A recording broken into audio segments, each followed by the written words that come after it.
Hello everyone, welcome back to the channel. Today I'm going to be breaking down a trade that I took on GPUSD last week Thursday. In total for this setup we caught around 185 pips and we were able to achieve a risk to reward of 1 to 13.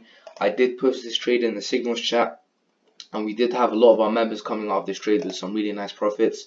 You can see the date and time that I posted it.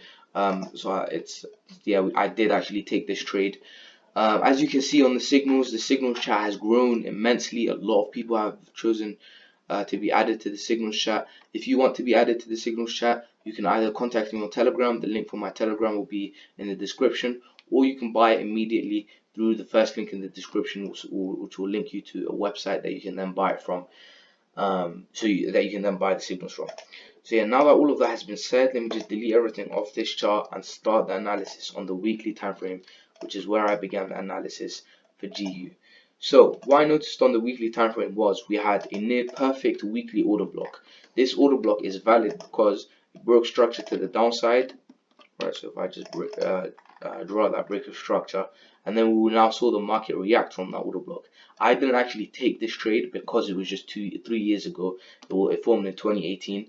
So I didn't know it was going to hold, and plus even if I had entered, I would have had to deal with huge stop losses of 100 plus pips, which is, there's no way I'm going to take a trade with 100 pip stop loss.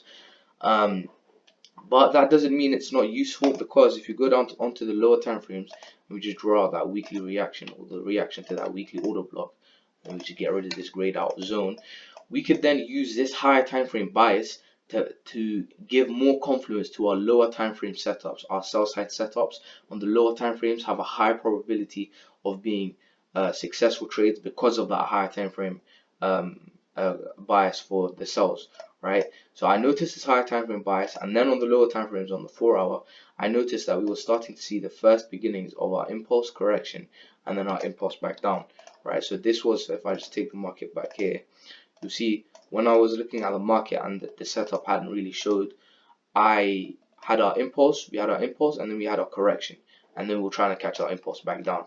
So when we have these type of scenarios, what we do is we draw in our Fibonacci. So I drew in the Fibonacci from impulse to the bottom of the impulse. Most of you have the full Fibonacci drawn in, so let me just make it the full Fibonacci. And then what I noticed was the market was testing perfectly the 0.5 level of the Fibonacci. What we like to do is we like to see the market continue the impulse, so our bearish impulse, from these two levels, the 0.5 and the 0.618 levels, the 0.618 and the 0.5 level. Now the market was at the 0.5 level. I wanted to see why the market was going to drop here and not at the 0.618, and therefore what I did was I went to the lower time frames again. On the 30-minute time frame, I noticed that we had a very clear 30-minute order block. So let me just get rid of this Fibonacci. We had a very clear 30-minute order block. This 30-minute order block is valid because it took out structure on both sides of the market. We had multiple breaks of structure to the upside, and then we had a break of structure to the downside. So both sides of the market have been taken out of their trades. If you don't know what I mean by that, I made a full video breakdown on liquidity and why support and resistance doesn't work and why we trade order block. It will be in the top right hand corner of the video, so I suggest you go watch that video after this video. It will just give you a clearer understanding of why we take trades using order block and the logic behind order block. So I noticed that we had both sides of the market be broken out of, so therefore this order block was valid. I then combined that with the fact that we had multiple imbalances. So if I go back up to the 1 hour time frame, we had multiple imbalances that haven't been filled. So we had this full imbalance, the imbalance that wasn't filled, this, and then this, right? So the market could then come back down and fill all of those imbalances into these zones, right? So that's what I was expecting to happen. So what I did was I drew in the Fibonacci, so I got in the only 50 of the Fibonacci, and I drew in the 50% of the Fibonacci of that order block candle, and I noticed that if we had entered off there, we would have got a really good entry, which is exactly what I posted on the signals. So you will notice I drew in the Fibonacci of that order block candle, and then that's where I told all of the members on the signals chat to enter at, which is exactly what I'm showing you now. So I entered off the 0.5, and then I targeted these lows. Why did I target these lows? So let me just mark out where I targeted. I targeted down here. The reason for that was because we had this little range on right here. So if I just draw out this range that we had, then we had the market break out of that range.